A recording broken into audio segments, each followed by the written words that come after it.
Bisakah Anda bayangkan kata-kata ini? Itulah kata-kata terakhir yang ayah saya ucapkan sebelum dia mendorong saya keluar ke tengah badai bulan Oktober dan mengunci pintu di belakang saya. Keluar dari rumah ini. Aku tidak butuh anak yang sakit. Saya baru berusia 15 tahun. Saya tidak punya jaket, tidak ada ponsel, tidak ada uang, hanya ransel sekolah berisi PR aljabar dan hujan sudah membasahi sepatu kets saya. 3 jam kemudian polisi meneleponnya. Dan ketika dia mendengar apa yang mereka katakan, wajahnya pucat pasi seperti mayat. Tapi saat itu segalanya sudah terlambat. Nama saya Shira Prameswari. Sekarang saya berusia 28 tahun duduk di apartemen saya di Jakarta Selatan melihat hujan merayap di jendela. Ada sepucuk surat di meja dapur.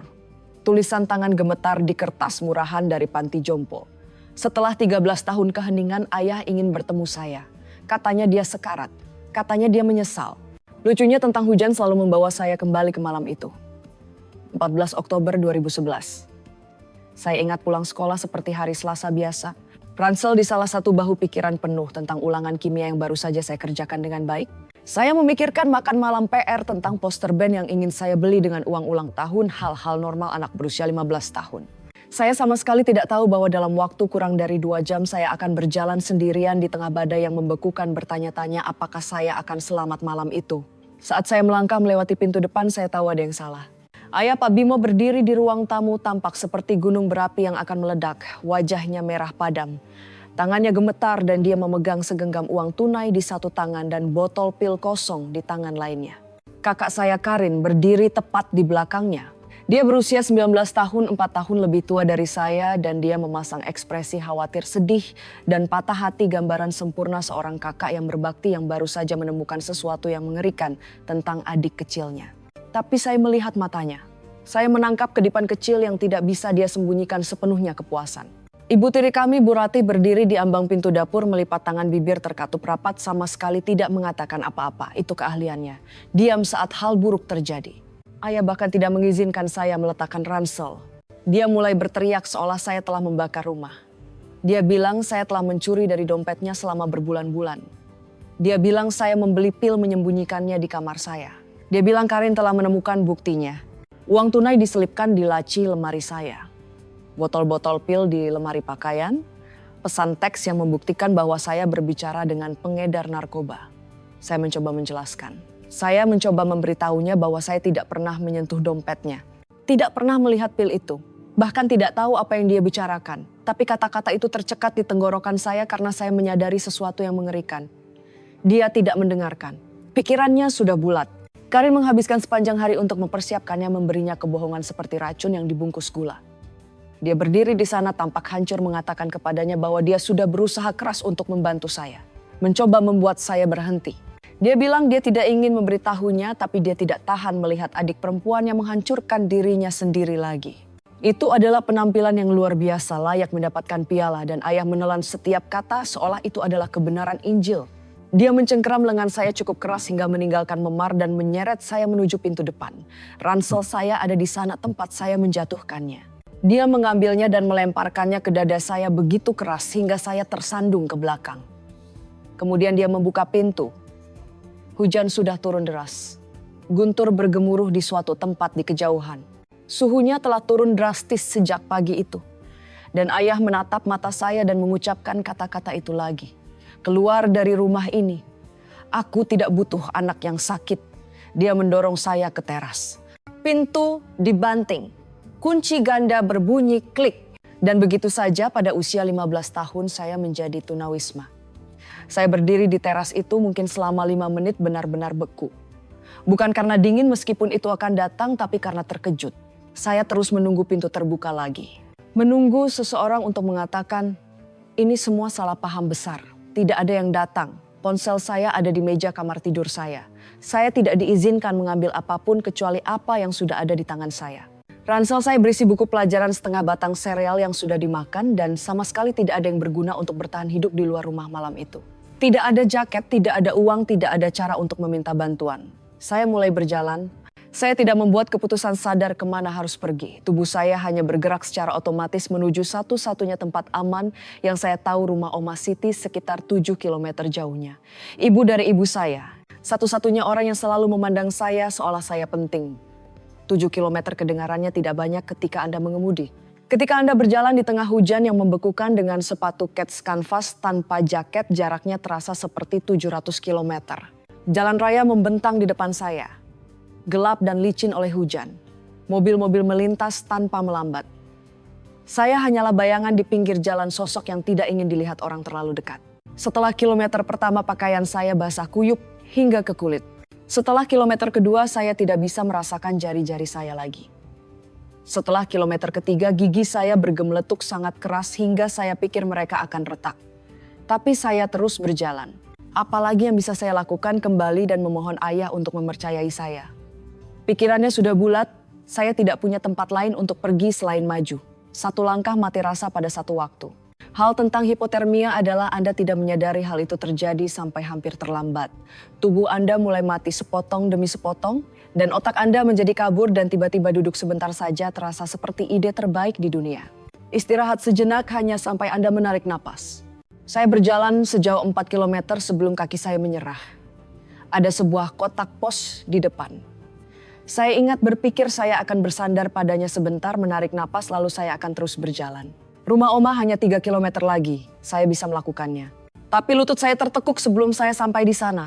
Kerikil datang dengan cepat dan kemudian semuanya menjadi gelap. 3 jam setelah melemparkan putrinya ke badai, telepon ayah berdering. Suara di ujung sana dingin dan profesional. Petugas Daniel dari kepolisian sektor. Ada insiden. Putri Anda ditemukan tidak sadarkan diri di jalan raya. Hipotermia. Dia dibawa ke rumah sakit umum. Dan satu hal lagi, Pak. Dinas Sosial KPAI telah diberitahu. Seorang petugas sudah berada di lokasi. Kami memiliki beberapa pertanyaan tentang mengapa seorang gadis 15 tahun berjalan sendirian di tengah badai berbahaya tanpa jaket dan tanpa ponsel. Kami akan meminta Anda datang ke rumah sakit dan membawa bukti apapun yang Anda miliki. Wajah ayah pucat pasi. Saya tahu karena staf rumah sakit memberitahu saya nanti. Mereka bilang dia terlihat seperti pria yang melihat seluruh hidupnya hancur dalam gerakan lambat. Karin berdiri tepat di sampingnya ketika dia menerima telepon itu. Dan untuk pertama kalinya topeng sempurnanya terlepas hanya sesaat, tetapi itu sudah cukup. Karena inilah hal tentang malam itu. Hal yang mengubah segalanya. Wanita yang menemukan saya tidak sadarkan diri di pinggir jalan itu bukanlah orang asing yang kebetulan mengemudi pulang. Namanya Bu Laksmi dan dia telah menghabiskan 35 tahun bekerja di bidang kesejahteraan sosial dan perlindungan anak. Dia telah melihat setiap jenis pelecehan, setiap jenis kelalaian, setiap jenis kebohongan yang diceritakan orang tua tentang anak-anak mereka. Dia tahu persis apa yang dia lihat ketika dia menemukan seorang gadis remaja di tengah hujan tanpa jaket, tanpa ponsel dan tidak ada yang mencarinya. Ayah mengira dia menyingkirkan masalah malam itu. Mengira dia membersihkan rumah, memotong buah busuk, melindungi keluarganya dari putri sakit yang tidak pantas mendapatkan cintanya. Tapi yang sebenarnya dia lakukan adalah menyalakan sumbu. Dan dia tidak tahu apa yang akan meledak. Untuk memahami apa yang terjadi malam itu, untuk benar-benar memahami mengapa Karin melakukan apa yang dia lakukan, saya perlu membawa Anda kembali ke saat segalanya mulai berantakan. Ibu saya, Ibu Patricia, meninggal pada tahun 2006, kanker. Saya berusia 10 tahun. Karin berusia 14 tahun. Suatu hari kami memiliki seorang ibu yang membuatkan kami nasi goreng di minggu pagi dan mengepang rambut saya untuk foto sekolah. Hari berikutnya kami berdiri di samping tempat tidur rumah sakit melihat mesin berbunyi bip semakin lambat sampai berhenti sama sekali. Ayah tidak menanganinya dengan baik. Dia pada dasarnya runtuh ke dalam dirinya sendiri seperti bintang yang sekarat. Pergi bekerja, pulang duduk di kursi malasnya menatap kehampaan. Jadi Karin mengambil alih. Pada usia 14 tahun dia menjadi orang yang memasak makan malam, menandatangani surat izin dan memastikan saya sampai di sekolah tepat waktu. Dia menjadi orang yang bertanggung jawab, yang dewasa, putri yang bisa diandalkan ayah. Dan dia memujinya terus-menerus. Apa jadinya ayah tanpamu, Karin? Kamu sangat dewasa, Karin. Kamu adalah perekat yang menyatukan keluarga ini, Karin. Saya tidak berpikir dia pernah bertanya bagaimana dia mengatasi kematian ibu. Dia hanya berharap dia menangani segalanya. Apa yang tidak dilihat siapapun, apa yang ayah sama sekali menolak untuk lihat adalah apa yang terjadi ketika dia tidak melihat. Karin tidak hanya mengambil alih. Dia sedang membangun sebuah kerajaan. Dan di kerajaannya saya adalah rakyat jelata yang harus ditempatkan pada tempatnya. Itu dimulai dari hal kecil. PR yang secara misterius menghilang malam sebelum jatuh tempo. Surat izin untuk karya wisata yang entah bagaimana tidak pernah sampai ke guru saya. Baju favorit saya menyusut saat dicuci. Ups, pasti kecelakaan. Undangan pesta ulang tahun yang saya kirimkan tidak pernah diterima teman-teman saya. Reputasi dibangun bata demi bata tanpa saya sadari. Dia akan mendatangi guru-guru saya dengan ekspresi sedih dan khawatir ini dan memberitahu mereka bahwa saya kesulitan setelah kematian ibu, bahwa saya bertingkah di rumah, bahwa mereka harus bersabar dengan saya karena saya sedang mengalami masa sulit. Dia melukis gambaran anak yang bermasalah dan semua orang mempercayainya karena dia sangat dewasa, sangat bertanggung jawab, sangat peduli. Saya mencoba memberitahu ayah sekali mendudukannya dan menjelaskan bahwa Karin menyabotase saya, bahwa dia berbohong tentang saya kepada semua orang bahwa ada yang salah. Dia menatap saya seolah saya kehilangan akal. Kamu hanya cemburu pada kakakmu, katanya. Dia berusaha membantu keluarga ini. Kamu harus berterima kasih. Setelah itu saya belajar untuk tutup mulut. Tetap kecil, tetap diam, bertahan sampai saya bisa keluar. 2 tahun setelah ibu meninggal, ayah menikah lagi. Bu Rati cukup baik pada awalnya. Dia banyak tersenyum membuatkan berbagai lauk dan berusaha keras untuk menjadi bagian dari keluarga kami. Karin segera mulai memanggilnya Mama. Itu strategi, saya pikir, cara untuk memperkuat posisinya sebagai putri yang baik, yang loyal. Saya tidak bisa melakukannya. Saya tidak bisa memanggil orang asing ini. Mama ketika ibu kandung saya baru pergi 2 tahun. Itu bukan tentang Bu Ratih. Itu tentang hati saya sendiri yang belum siap. Tapi pemberontakan diam-diam itu merugikan saya. Sejak hari itu Bu Rati memperlakukan saya seperti orang luar di rumah saya sendiri. Dia dan Karin membentuk klub kecil mereka sendiri. Dan saya tidak diundang. Pada saat saya berusia 15 tahun, garis-garisnya ditarik dengan jelas. Karin adalah anak emas yang favorit yang tidak bisa berbuat salah. Saya adalah yang bermasalah, yang sulit, putri yang tidak bisa mengurus dirinya sendiri. Lalu ada uangnya. Ibu telah menyiapkan dana pendidikan untuk kami berdua sebelum dia meninggal. Masing-masing 500 juta dapat diakses ketika kami berusia 21 tahun. Itu bukan kekayaan, tapi itu sesuatu. Jaring pengaman hadiah dari seorang ibu yang tahu dia tidak akan berada di sana untuk membantu kami memulai kehidupan dewasa kami. Karin berusia 21 tahun pada 2013 dan mendapatkan bagiannya. Uang itu habis dalam waktu kurang dari setahun. Mobil sport mencolok, pakaian mahal, hadiah mahal untuk pacarnya Tristan, pria yang banyak bicara dengan ide-ide besar dan sama sekali tidak ada penghasilan yang sah. Pada saat saya diusir 2 tahun kemudian, Karin benar-benar bangkrut. Dana pendidikannya adalah kenangan yang jauh dan Tristan selalu berbicara tentang peluang besarnya, berikutnya skema investasi, berikutnya kesepakatan yang pasti akan membuat mereka kaya. 500 juta milik saya hanya teronggok di sana, tidak tersentuh sampai 2017 ketika saya akan berusia 21 tahun kecuali terjadi sesuatu pada saya terlebih dahulu. Lihat, dana ibu memiliki klausul di dalamnya mekanisme perlindungan yang mungkin dia pikir akan membantu kami. Jika salah satu putri dinyatakan tidak kompeten secara hukum atau diinstitusionalisasi sebelum usia 21 tahun, bagiannya akan dikelola oleh wali keluarga yang ditunjuk pengadilan sampai dia pulih. Karin dan Tristan tahu apa artinya itu. Jika saya diinstitusionalisasi karena penyalahgunaan zat, katakanlah karena ayah menemukan pil dan uang tunai dan bukti perdagangan narkoba di kamar saya, maka seseorang perlu mengelola dana saya atas nama saya. Seseorang yang bertanggung jawab, seseorang yang dapat dipercaya, seseorang seperti kakak yang peduli yang hanya menginginkan yang terbaik untuk saya, 500 juta. Itu nilai saya bagi Karin. Itu harga yang dia berikan pada saudara perempuannya sendiri. Seminggu sebelum dia menghancurkan hidup saya, dia menjalankan rencananya. Penarikan tunai kecil dari rekening ayah menggunakan kartu ATM-nya. Dia tahu PIN-nya karena dia yang menangani semua keuangan rumah tangga. Botol resep kosong Tristan dikumpulkan dan disimpan. Ponsel sekali pakai prabayar dibeli di minimarket dimuat dengan pesan teks palsu. Pada pagi hari tanggal 14 Oktober saat saya sarapan dan memikirkan ulangan kimia, saya Karin menyelinap ke kamar saya dan menanam segalanya. Uang tunai di laci lemari saya, pil di lemari, selembar kertas dengan nomor ponsel burner sebagai bukti kontak pengedar narkoba saya.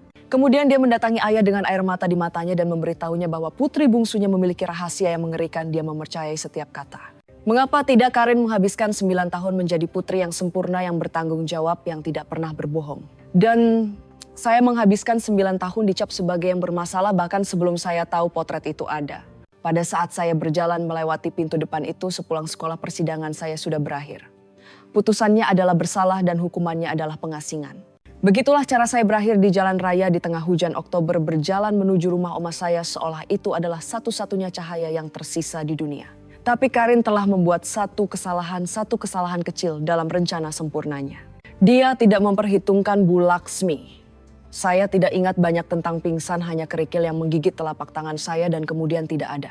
Seperti seseorang mematikan televisi di tengah acara. Yang saya ingat adalah bangun, lampu neon, bau antiseptik dan pembersih lantai industri, selimut rumah sakit yang gatal diselipkan di sekitar saya seolah saya rapuh sesuatu yang layak dilindungi. Saya tidak merasa seperti itu selama bertahun-tahun. Dan ada seorang wanita duduk di samping tempat tidur saya. Rambut perak diikat rapi, kacamata baca bertengger di hidungnya, novel bersampul tipis tertutup di pangkuannya. Dia tampak seperti oma seseorang jenis yang memanggang kue dan selalu memiliki tisu di tasnya. Tapi matanya tajam, observatif, mencatat semua yang mereka lihat. Namanya Bu Laksmi. Dia berusia 67 tahun pensiun setelah 35 tahun bekerja di bidang kesejahteraan sosial. Dia telah melihat setiap jenis pelecehan, setiap jenis kelalaian, setiap jenis kekejaman yang dapat ditimpakan orang dewasa pada anak-anak. Dan pada malam Oktober yang dingin dalam perjalanan pulang dari pertemuan klub, bukunya lampu depannya menangkap sesuatu di pinggir jalan. Seorang gadis remaja tidak sadarkan diri basah kuyup sendirian. Bu Laksmi menepi begitu cepat hingga bannya menjerit di atas aspal. Dia memiliki selimut darurat di bagasinya, kebiasaan lama dari hari-hari kerjanya, dan dia membungkus saya seperti lumpia saat dia menelepon 112. Dia tetap bersama saya sampai ambulans tiba. Dia mengikuti ambulans ke rumah sakit dan ketika saya bangun 4 jam kemudian dia masih di sana. Wanita itu mungkin telah menyelamatkan hidup saya. Bukan hanya karena dia menemukan saya sebelum hipotermia menyelesaikan apa yang dimulai badai, tetapi karena dia adalah orang yang tepat pada saat yang tepat. Dia menyerahkan secangkir kopi kepada saya ketika saya membuka mata. Kopi kantin rumah sakit. Jenis yang rasanya seperti penyesalan yang diseduh pada suhu 200 derajat. Ini mengerikan katanya. Tapi hangat. Saya tertawa, benar-benar tertawa, dan untuk pertama kalinya dalam beberapa jam, mungkin beberapa hari, dia tersenyum balik. Senyum penuh makna dan lembut yang mengatakan dia mengerti lebih dari yang saya sadari. Nah, ini dia katanya. Sekarang mengapa kamu tidak memberitahuku mengapa seorang gadis 15 tahun berjalan sendirian di jalan raya di tengah badai tanpa jaket dan tanpa ponsel? Jadi saya menceritakan semuanya. Tuduhan bukti yang ditanam tahun-tahun manipulasi Karin. Saya menceritakan hal-hal yang belum pernah saya ceritakan kepada siapapun karena tidak ada yang pernah benar-benar mendengarkan. Bu Laksmi hanya duduk di sana mengangguk sesekali, tidak pernah menyela, tidak pernah meragukan. Ketika saya selesai, dia terdiam sesaat. Kemudian dia berkata, saya mempercayai kamu dan saya akan membantu kamu membuktikannya. 7 kata itu mengubah hidup saya. Saat saya tidak sadarkan diri, banyak hal terjadi. Rumah sakit menghubungi polisi karena anak di bawah umur ditemukan dalam situasi berbahaya. Polisi mencoba menghubungi kerabat terdekat saya. Itu berarti menelepon ayah. Saya akan senang melihat wajahnya ketika petugas Daniel menyampaikan berita itu. Ayah dan Karin tiba di rumah sakit sekitar pukul 10.15 malam itu. Saya sudah bangun saat itu, duduk di ranjang rumah sakit dengan Bu Laksmi di samping saya. Juga di ruangan itu seorang pekerja kasus dinas sosial bernama Ibu Dina dan seorang petugas polisi berseragam.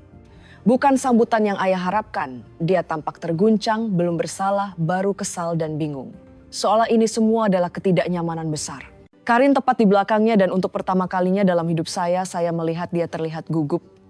Senyum puas yang dia kenakan ketika saya pergi tidak ada dimanapun. Mereka berharap menemukan seorang gadis yang takut dan meminta maaf, siap untuk mengakui dosa-dosanya dan memohon untuk pulang. Sebaliknya mereka menemukan ruangan penuh profesional yang mengajukan pertanyaan sangat tajam tentang mengapa seorang anak berkeliaran sendirian dalam cuaca berbahaya tanpa sarana komunikasi atau perlindungan. Dinamika kekuasaan telah bergeser dan Karin merasakannya. Dia mencoba menjalankan naskah biasanya. Kakak yang peduli, adik yang bermasalah. Kami hanya menginginkan yang terbaik untuknya, tapi Ibu Dina tidak membelinya. 30 tahun pekerjaan sosial telah memberinya radar yang disetel dengan baik untuk penipuan dan Karin memicu setiap alarm. Kemudian Oma Siti tiba. Oma Siti berusia 67 tahun, tinggi 157 cm, penuh tekad murni dan dia sama sekali tidak mood untuk omong kosong. Ibu adalah satu-satunya putrinya dan saya adalah satu-satunya cucunya dan dia tidak pernah mempercayai ayah atau keluarga barunya.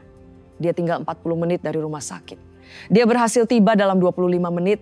Saya mendengarnya sebelum saya melihatnya, bunyi khas sepatu haknya yang masuk akal datang di lorong dengan langkah yang berarti urusan. Dia menyapu ke kamar saya seperti badai kecil berambut perak dan segera memposisikan dirinya di antara saya dan ayah. Itu cucu saya, katanya kepada semua orang yang hadir. Apa yang dilakukan orang bodoh ini sekarang ayah mencoba menjelaskan, mencoba membenarkan, mulai berbicara tentang pencurian pil bukti. Oma Siti mendengarkan selama sekitar 30 detik sebelum mengangkat satu tangan. Bimo, katanya. Saya sudah mengenalmu selama 15 tahun dan kamu tidak pernah menjadi orang yang paling cerdas, tapi ini mungkin momen paling bodohmu. Kamu melemparkan seorang anak ke badai berdasarkan apa? Pil yang muncul entah dari mana, uang tunai yang secara ajaib muncul. Apakah kamu bahkan menanyakan sisi ceritanya? Dia membuka mulutnya, menutupnya, membukanya lagi. Oma Siti mengangguk. Itu yang saya pikirkan. Inilah hal tentang oma saya. Dia tidak hanya mencintai saya, dia berjuang untuk saya. Malam itu saat saya duduk kelelahan dan hipotermia di ranjang rumah sakit, Oma Siti pergi berperang. Dia menuntut sidang hak asuh darurat. Tepat di sana saat itu juga. Sudah hampir tengah malam tetapi dia tidak peduli. Dia menelepon seorang hakim pengadilan keluarga yang berutang budi padanya. Pekerja sosial rumah sakit menyajikan fakta. Anak di bawah umur diusir ke kondisi cuaca berbahaya. Tidak ada penyelidikan yang dilakukan sebelum pengusiran. Tidak ada upaya untuk memverifikasi tuduhan. Anak ditemukan tidak sadarkan diri dengan hipotermia tahap awal. Bukti ayah tidak diperiksa oleh profesional manapun. Pada pukul 12.30 pagi saya punya rumah baru. Perwalian sementara darurat diberikan kepada Oma Siti berlaku segera. Ayah diperintahkan untuk tidak melakukan kontak dengan saya sampai penyelidikan penuh selesai. Dinas Sosial KPAI akan mewawancarai semua orang saya Karin Ayah Buratih dan mereka akan melihat dengan sangat dekat pada apa yang disebut bukti itu. Saat kami berjalan keluar dari rumah sakit, ayah mencoba sekali lagi. Dia meraih ke arah saya mulai mengatakan sesuatu. Oma Siti melangkah di antara kami tanpa memutus langkah. Kamu tidak boleh menyentuhnya, katanya. Kamu tidak boleh berbicara dengannya. Kamu punya kesempatan untuk menjadi ayahnya dan kamu membuangnya. Secara harfiah membuangnya ke badai. Sekarang kita pergi. Dia membimbing saya keluar ke mobil lamanya, mobil yang dia kendarai sejak sebelum saya lahir, membantu saya masuk ke kursi penumpang, menyelipkan selimut lain di sekitar saya meskipun pemanas mobil sudah menyala. Saya menatapnya dengan air mata mengalir di wajah saya. Oma aku bahkan tidak punya pakaian bersih. Aku tidak punya apa-apa. Dia menepuk tangan saya, matanya tajam dan lembut pada saat yang sama. Sayang, kamu punya saya dan saya punya kartu kredit. Besok kita belanja. Malam ini kamu makan sup dan tidur di tempat tidur di mana tidak ada yang akan membuangmu selamanya. Itu adalah malam pertama kehidupan baru saya. 2 minggu kemudian penyelidik Dinas Sosial KPAI menelepon oma saya. Bu Siti, kata Ibu Dina, Anda mungkin ingin duduk. Kami telah memeriksa bukti yang diberikan Pak Bimo. Garis waktu tidak sesuai dan kami menemukan beberapa rekaman keamanan yang menceritakan kisah yang sangat berbeda. Rencana sempurna Karin akan segera berantakan dan dia tidak tahu apa yang akan datang. Penyelidikan mengubah segalanya. Ibu Dina bukan hanya pekerja kasus yang mencentang kotak. Dia adalah seorang detektif. Dan dia tidak hanya melihat bukti, dia melacaknya. Setiap tanda terima, setiap cap waktu, setiap jejak. Dan semakin dia menarik, semakin cerita sempurna Karin terurai. Dimulai dengan uang tunai. 10 juta rupiah ditemukan di laci lemari saya. Ayah bilang itu membuktikan saya telah mencuri darinya selama berbulan-bulan. Ibu Dina benar-benar memeriksa catatan bank. 10 juta rupiah itu berasal dari satu penarikan ATM pada 14 Oktober, hari yang sama ketika saya diusir. Bank memberikan rekaman pengawasan dari mesin itu. Cap waktu 14.47 sore. Orang di kamera itu bukan saya. Itu Karin. Jelas, jaket yang sama yang dia kenakan pagi itu. Kuncir kuda yang sama. Mobil yang sama diparkir di latar belakang. Sedan putihnya dengan penyok di bumper. Inilah hal tentang alibi. Alibi saya sangat ketat. Pukul 14.47 14 Oktober, saya duduk di kelas kimia periode kelima belajar tentang ikatan molekul. Sistem kehadiran sekolah menunjukkan saya hadir sampai pukul 15.15. Guru saya ingat saya mengajukan pertanyaan tentang elektron. Saya tidak mungkin melakukan penarikan itu. Mustahil secara fisik. Saya berada di ruang kelas dikelilingi oleh 30 saksi dan sistem check-in elektronik. Karin mengira dia sangat pintar, tapi dia menggunakan kartu ATM ayah tanpa mempertimbangkan bahwa bank memiliki kamera. Dia melakukan penarikan di tengah sore tanpa memeriksa apakah saya punya alibi. Lalu ada pil, botol-botol yang ditanam di lemari saya dilacak kembali ke resep untuk Tristan, pacar Karin. Obat anti kecemasan diresepkan oleh dokternya diisi di apotek di Jalan Oak. Tristan melaporkan pil-pil itu dicuri, mengajukan laporan polisi dan segalanya mengklaim seseorang membobol mobilnya dan mengambilnya. Perilaku warga negara yang sangat peduli. Kecuali dia mengajukan laporan itu pada 17 Oktober 3 hari setelah saya diusir. Jika pil-pil itu sudah dicuri dan disembunyikan di kamar saya pada 14 Oktober, mengapa Tristan menunggu 3 hari untuk melaporkan pencurian itu? Jawabannya jelas. Karena itu tidak dicuri. Karin memberikannya kepadanya untuk ditanam dan kemudian dia melaporkannya hilang sesudahnya untuk menutupi jejak mereka dan mendapatkan isi ulang. Laporan pencurian yang tertunda seperti lampu neon yang berkedip yang mengatakan, "Kami merencanakan ini." Tapi senjata api yang sebenarnya adalah ponsel burner. Teks pengedar narkoba palsu berasal dari ponsel prabayar yang dibeli di minimarket pada 10 Oktober 4 hari sebelum semuanya terjadi. Ibu Dina melacak toko itu dan meminta rekaman keamanan mereka. Pembelinya adalah seorang wanita muda, rambut coklat, dikuncir kuda tubuh atletis membayar tunai tetapi mobilnya terlihat jelas melalui jendela. Sedan putih dengan penyok di bumper. Mobil yang sama, wanita yang sama, jejak rem Maruti yang sama mengarah langsung kembali ke kakak saya. Seiring dengan penyelidikan yang semakin mendalam, gambaran yang lebih buruk muncul.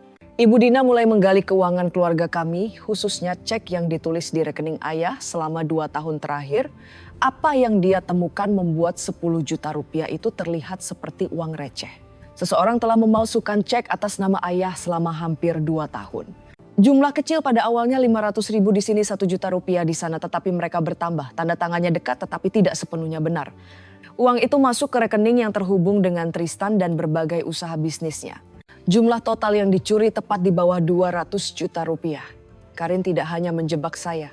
Dia telah merampok ayah selama bertahun-tahun dan dia membutuhkan saya pergi sebelum ada yang menyadarinya. Oma Siti tidak akan membiarkan ini berlalu. Dia menyewa Leonard, seorang teman lama keluarga yang telah mempraktikkan hukum keluarga selama 30 tahun.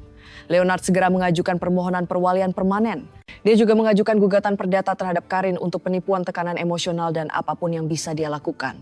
Dan dia memastikan dana pendidikan saya dilindungi dengan pengawasan tambahan sehingga tidak ada yang bisa menyentuhnya sampai saya berusia 21 tahun.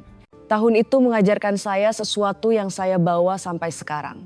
Simpan catatan segalanya. Setiap tanda terima, setiap pesan, setiap janji yang dibuat seseorang tuliskan. Tinggal bersama Oma Siti seperti belajar bernapas lagi setelah bertahun-tahun menahan napas. Rumahnya tidak besar atau mewah. 2 kamar tidur, 1 kamar mandi, dapur yang berbau kopi dan kayu manis tetapi hangat, aman dan tidak ada seorang pun di sana yang merencanakan melawan saya. Dia mendaftarkan saya di sekolah baru di mana tidak ada yang tahu sejarah saya. Saya mendapatkan teman sejati untuk pertama kalinya.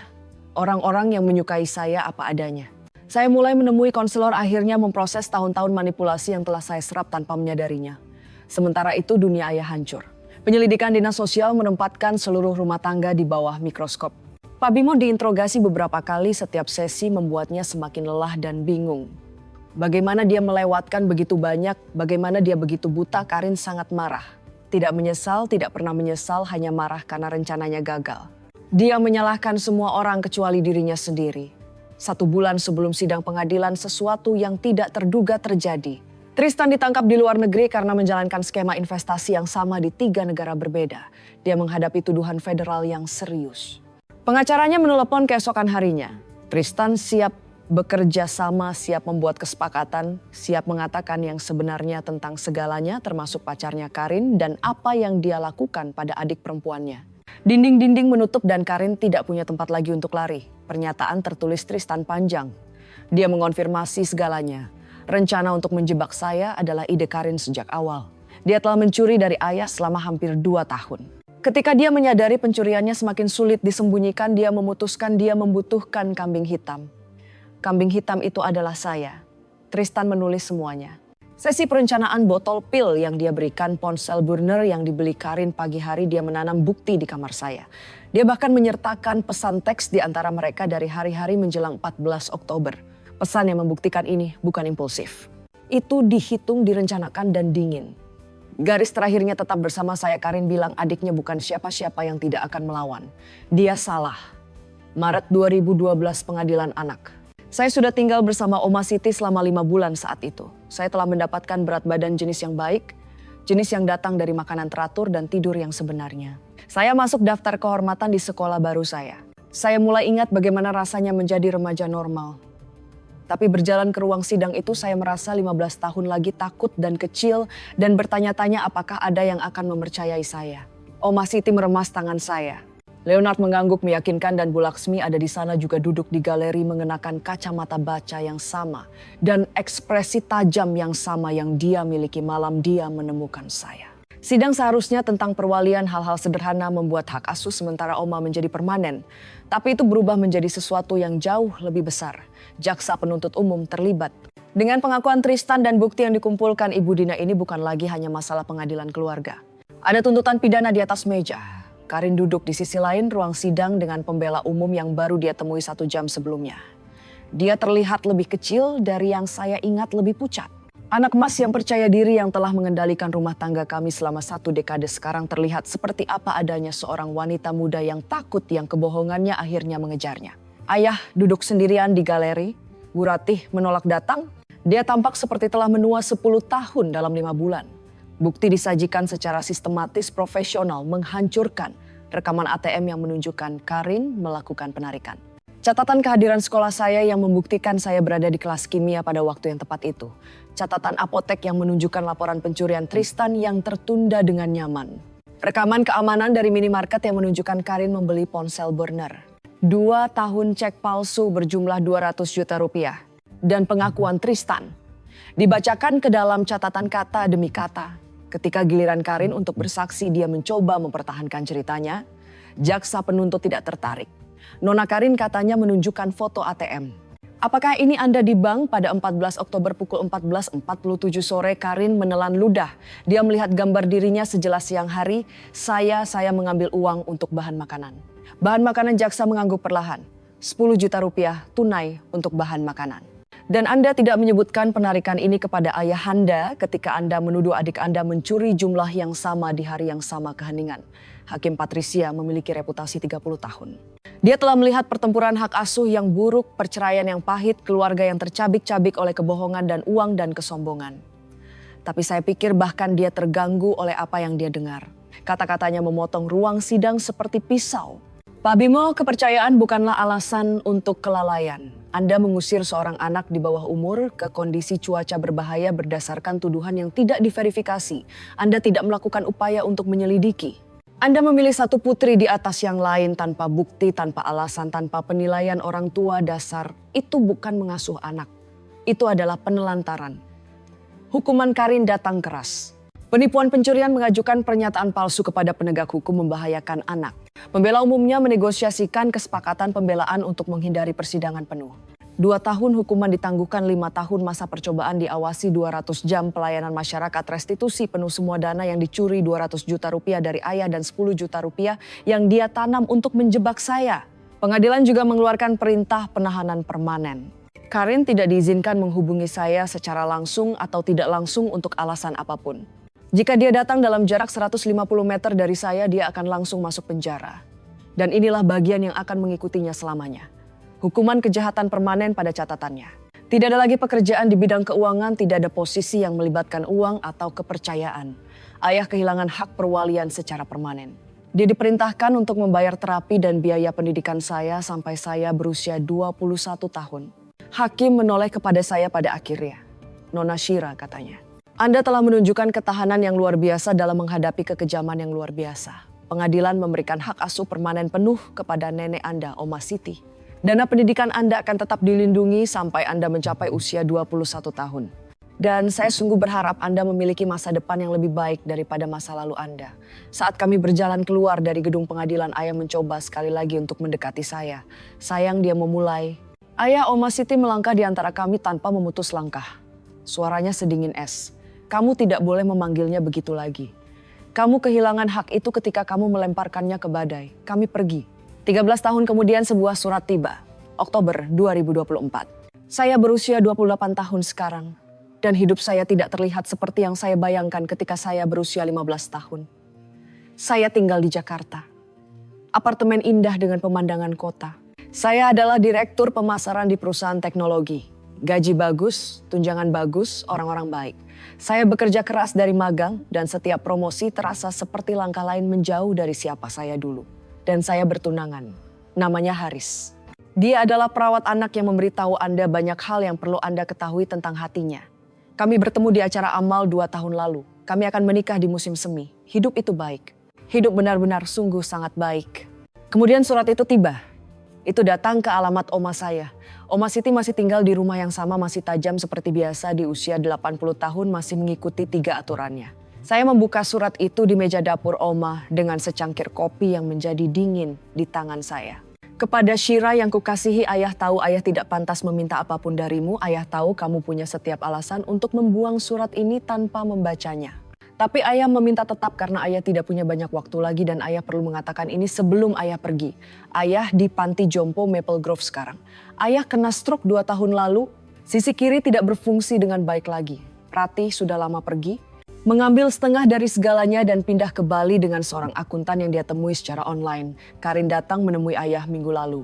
Ayah tidak akan membiarkannya masuk ke kamar. Ayah tidak bisa melihatnya. Ayah tidak bisa mendengar suaranya tanpa mengingat apa yang ayah lakukan karena kebohongannya. Kamu satu-satunya yang ingin ayah lihat, satu-satunya yang perlu ayah minta maaf. Ayah adalah ayahmu dan ayah gagal total. Ayah mempercayai kebohongan di atas kebenaran. Ayah memilih kenyamanan di atas keadilan. Ayah membuangmu seolah kamu bukan apa-apa. Ayah tahu kamu tidak berutang apapun kepada ayah. Tapi jika kamu bisa menemukan di hatimu untuk datang hanya sekali, ayah ingin memberitahumu ayah menyesal secara langsung sebelum terlambat. Ayahmu Bimo. Saya duduk di sana untuk waktu yang lama. Kopi menjadi dingin. Oma tidak mengatakan apa-apa. Dia hanya menunggu seperti yang selalu dia lakukan, membiarkan saya menemukan jalan saya sendiri. 13 tahun keheningan, 13 tahun membangun kehidupan tanpanya. Apakah saya berutang sesuatu padanya? Tidak, saya tidak. Tapi saya berpikir tentang ibu saya. Saya memutuskan untuk pergi, bukan untuk dia, untuk saya. Panti jompo itu persis seperti yang Anda harapkan. Lampu neon, lantai industri bau disinfektan, kamar ayah kecil, tempat tidur tunggal, 1 jendela. Dia tampak 20 tahun lebih tua dari usia sebenarnya 73 tahun, tetapi dia bisa dianggap 90 tahun. Stroke telah mengambil sesuatu yang vital darinya, meninggalkannya kusut dan abu-abu dan kecil dengan cara yang belum pernah saya lihat. Dia menangis ketika saya masuk. Tidak bisa berbicara selama beberapa menit pertama, hanya duduk di sana dengan air mata mengalir di wajahnya. Akhirnya dia menemukan suaranya. Dia meminta maaf, berulang kali tersandung kata-kata mengulangi dirinya sendiri. Dia bilang dia buta bodoh kejam. Dia bilang kehilangan saya adalah hal terburuk yang pernah dia lakukan. Dia bilang dia memikirkan malam Oktober itu setiap hari. Setiap kali hujan turun, saya membiarkannya selesai. Tidak menyela juga tidak menghiburnya. Kemudian saya mengatakan apa yang harus saya katakan. Saya memaafkanmu. Wajahnya berkerut lega. Tapi saya ingin Anda mengerti apa artinya itu, kata saya. Saya menarik kursi ke dekat tempat tidurnya dan duduk. Memastikan dia menatap saya. Pengampunan tidak berarti saya lupa. Itu berarti saya memilih untuk tidak membawa kemarahan ini lagi. Itu berat dan telah membebani saya, dan saya selesai membiarkan Anda mengambil ruang di hati saya. Anda melemparkan saya ke badai karena Anda mempercayai kebohongan. Anda tidak mempercayainya karena buktinya meyakinkan. Anda mempercayainya karena itu lebih mudah. Karena Karin membuat Anda merasa baik tentang diri sendiri. Dan saya mengingatkan Anda tentang semua yang hilang ketika ibu meninggal. Anda memilih kebohongan yang nyaman di atas putri Anda sendiri. Saya membangun seluruh hidup saya tanpa Anda. Saya lulus kuliah. Saya membangun karier. Saya menikahi pria yang tidak akan pernah membuang saya saat gerimis apalagi badai. Saya bahagia, tapi Anda perlu hidup dengan apa yang Anda lakukan. Itu bukan beban saya lagi, itu milik Anda. Dia mengangguk, air mata masih mengalir. Saya tahu dia akhirnya berhasil. Saya tahu. Saya hanya perlu kamu tahu saya menyesal. Saya perlu melihatmu untuk terakhir kalinya. Saya tinggal selama 20 menit lagi. Kami tidak banyak bicara. Apalagi yang harus dikatakan? Saya memberitahunya tentang pekerjaan saya, apartemen saya, Haris, hal-hal permukaan, hal-hal yang aman. Dia mendengarkan seolah itu adalah percakapan paling penting dalam hidupnya. Ketika saya bangkit untuk pergi, dia meraih dengan tangan baiknya, tidak mencengkeram, hanya meraih. Saya membiarkannya menyentuh jari-jari saya sebentar, lalu saya berjalan keluar. Di lorong seorang perawat menghentikan saya. Anda putrinya kan? Yang lebih muda, saya mengangguk. Dia melirik kembali ke kamarnya lalu ke saya. Kakakmu datang minggu lalu, dia menolak melihatnya, menyuruh kami mengusirnya. Dia bilang dia hanya bisa menahan diri untuk meminta maaf kepada satu putri dan itu bukan dia. Dia cukup kesal tentang hal itu sebenarnya. Katanya dia tidak bisa melihat wajahnya lagi tanpa melihat apa yang telah dia lakukan. Saya tidak tahu harus berkata apa. Setelah bertahun-tahun menjadi yang ditolak putri buangan yang tidak cukup baik, ayah saya akhirnya menolak Karin, anak emas yang favorit yang dia percayai tanpa pertanyaan. Terlambat untuk penting, terlambat untuk menyembuhkan apapun. Tapi tetap saja sesuatu bergeser di dada saya. Bukan pengampunan saya sudah memberikannya. Sesuatu yang lebih seperti penyelesaian seperti halaman terakhir dari buku yang sangat panjang akhirnya berbalik. Saya berjalan keluar dari panti jompo itu ke dalam sinar matahari, Oktober, bulan yang sama, cuaca yang berbeda, kehidupan yang berbeda. 13 tahun yang lalu, Oktober berarti hujan dan pengkhianatan dan hipotermia. Sekarang Oktober berarti daun berguguran dan hari peringatan ketika hidup saya yang sebenarnya dimulai. Beberapa badai tidak menghancurkan Anda, mereka mengarahkan Anda. Malam Oktober itu 13 tahun yang lalu saya kehilangan rumah tetapi saya menemukan rumah saya. Saya kehilangan seorang ayah yang tidak pantas mendapatkan saya dan saya menemukan seorang oma yang pantas. Saya kehilangan seorang saudara perempuan yang tidak pernah mencintai saya dan saya menemukan diri saya sendiri. Haris menunggu ketika saya kembali ke Jakarta. Makanan take out di meja, film buruk di TV, tatapan sabar yang dia dapatkan ketika dia tahu saya perlu waktu untuk memproses. Bagaimana tanyanya? Saya menjatuhkan kunci di meja dan bersandar padanya. Kurasa aku akhirnya selesai, kata saya.